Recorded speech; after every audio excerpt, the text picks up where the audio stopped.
Hey y'all, this is Marley K. Hope y'all are well. Got a story that just came out on today. It is really important because to me it sets another um, precedence for the um, moves as it relates to how Rome is asserting itself being busy and doing stuff. And so I told y'all to make sure you keep an eye out on the moves that the Pope is making. And right now, you can see where there's a concerted effort or a focus on America, Christianity, um, conservative religions. All this time, everybody has kind of been uh, collegial and a part of this ecumenical movement. Everybody's been friends, kumbaya. And so now, with the whole woke, as in the alphabet agenda, all these different agenda, feminism, so on and so forth, coming to the forefront and basically taking front and center roles in religion, in particular in Christianity and in Catholicism and even in Protestantism, um, you will see that there's a rift growing between the conservatives of the various religious denominations in America and Rome. And so Rome has been calling out Christianity lately in America, and now you see him exercising his authority and power in sort of a threatening type of way over the Catholic Church. Now, we don't have no love lost over this church because of its history in our oppression, um, murder, enslavement, so on and so forth. But as it relates to end time prophecy and how, you will see the beast, the wounds of this beast healing and how it is um, taking power. You're seeing the church and state merge to become one. And the rationale behind the replacement of this pope is because um, of politics. So you can see, when I read this, the reason for the removing of this particular bishop is linked to politics and to the agenda that is being pushed. So it says, in a very rare move, the Pope dismisses a conservative U.S. bishop, which Bishop Strickland. They've been having a rift for a minute, so I'm not surprised. But the timing of it, to me, is very important because you're getting ready to see a shift in persecution. Those of us who tend to be more conservative, even if you are worldly or have been worldly, like there are a lot of people who are in the world and of the world, but they still believe in the word of the Most High and they don't try to um, change it like they believe it. And so I'm one of those people who I've been in the world, I've done all kinds of stuff before I knew better.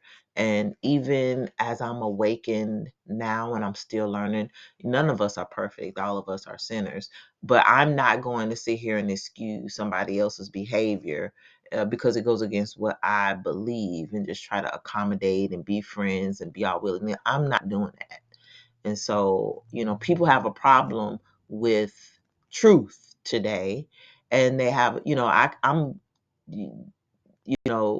fully able to say I've been a fornicator or I've engaged in things that the Bible considers abominations. I repented from those things, but I'm in no way ever getting ready to say, well, those things are okay because that's that person's truth. Their truth doesn't align with the truth of the Torah or the Bible or the word of the Most High. And so, a lot of people can't deal with that. And those people are believers in the church or Christians, whatever you want to call them. And so we're getting ready to see a showdown, and it's getting ready to be real ugly. So let me read this story to you. It says Pope Francis has dismissed Bishop Joseph E. Strickland of Tyler, Texas, one of his fiercest critics among U.S. Roman Catholic conservatives, a Vatican statement said on Saturday. It is very rare for a bishop to be relieved of his duties outright. Usually, bishops in trouble with the Vatican are asked to resign before submitting a resignation, which the Pope accepts. Popes make such moves considered drastic when a bishop refuses a request to resign.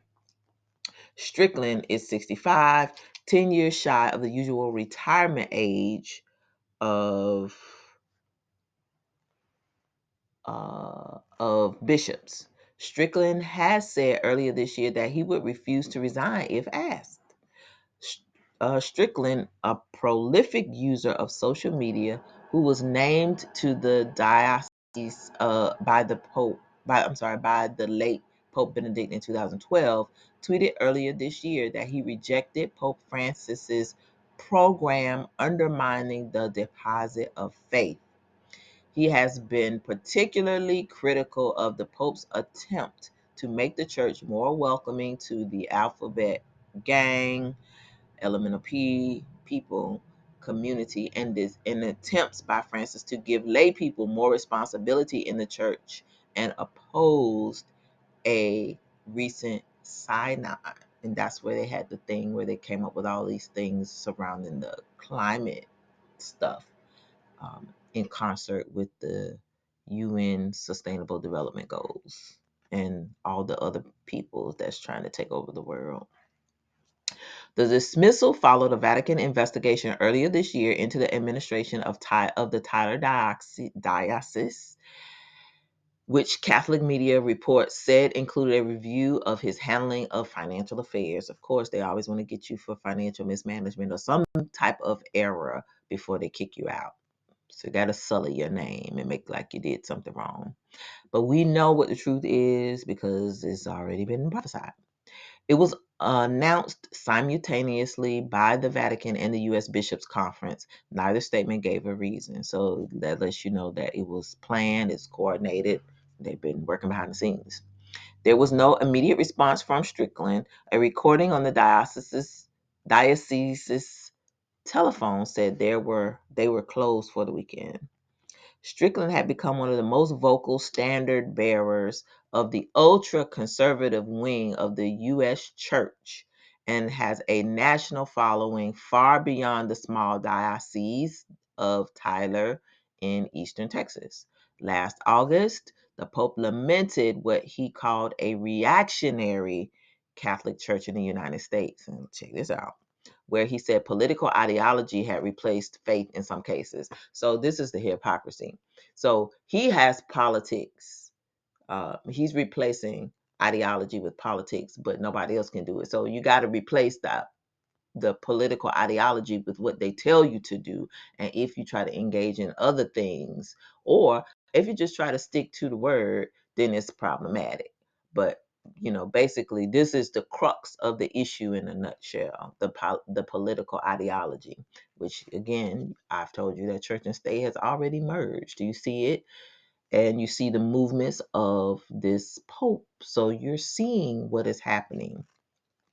Strickland is a strong supporter of the U.S. former president, Colt 45, and is seen as a hero by conservative U.S. Catholic media outlets that are aligned with Colt 45.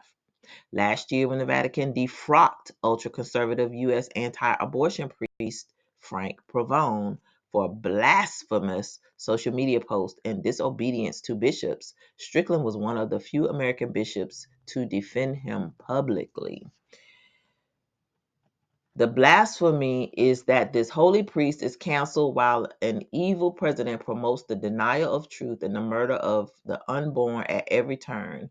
Vatican officials promote immorality and denial of the deposit of faith, and priests promote gender confusion, devastating lives, evil, Strickland wrote on the platform then known as Twitter. I didn't say this. This is a quote, okay? Quote. I didn't say this. Let's get it twisted. Let me blow it up so you can see I didn't say it. This right here, highlighted. That's what I just read. All right.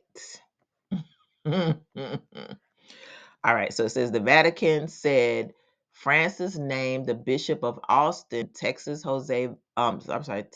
Joe Vasquez as the interim administrator of the Tyler diocese.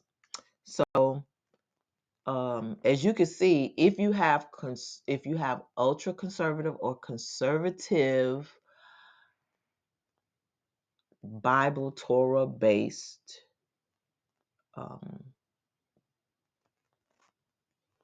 convictions, you're going to have a problem with this pope. You're going to have a problem with this government. And so you should be prepared to be removed from whatever you're affiliated with, especially if you work in the public sector or in the religious sector and you're conservative. So this is interesting because to me, it is a shot across the bow, and it's putting us on notice. So, we should pay attention to these signs. We should pay attention to the movements of the Pope, how he speaks, how he moves, his signs, his symbols, his codes, his ideologies, what he attaches himself to, who he likes, who he dislikes. You need to pay attention to all of it because it is a sign.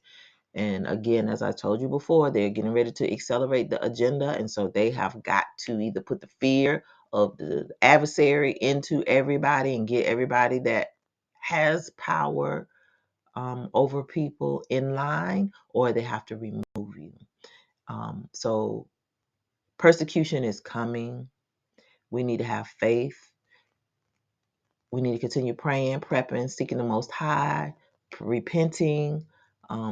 Especially if you are still in any of these churches, it is really time to come out of them and learn on your own.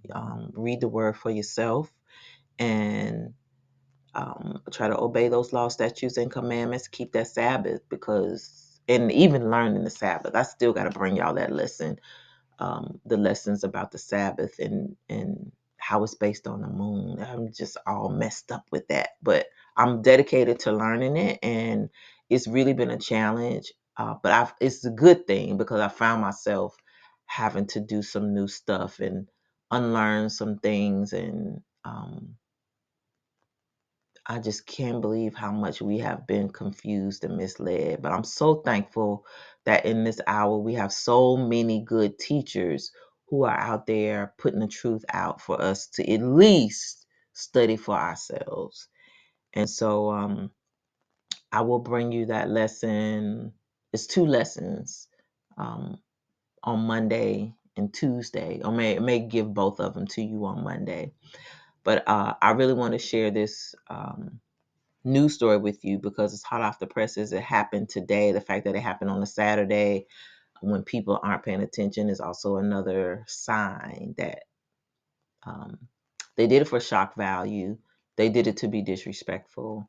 And it's also done to put others on notice.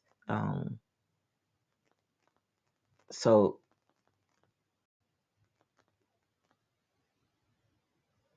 this is critical to me. Just knowing how things are happening. And, here we are just in week 2. I knew a lot of stuff was going to be happening in November, but, when you're starting to see all these things come together here in the U.S., it's not looking good for us, y'all. So please keep praying that the Most High does not move the restrainer before the Exodus. Well, he won't move the restrainer before the Exodus. Just pray for the Exodus. Pray that it happens sooner than later. Don't lose the faith because we are in dire straits. A lot of things are happening. And, I see so much darkness, and I don't even like to talk about what I see, but it is very disheartening that so many people cannot see what's coming. Um, it's very, very sad, and it's scary. But we got each other. We got the Most High. Um, we have instructions, and we need to follow those instructions. So keep watch, y'all. A lot of stuff happening. The adversary is busy, and he is on his A game. He has power, and he is exercising it. Do not take that for granted. All right, y'all. This is Marla K, and I'm out.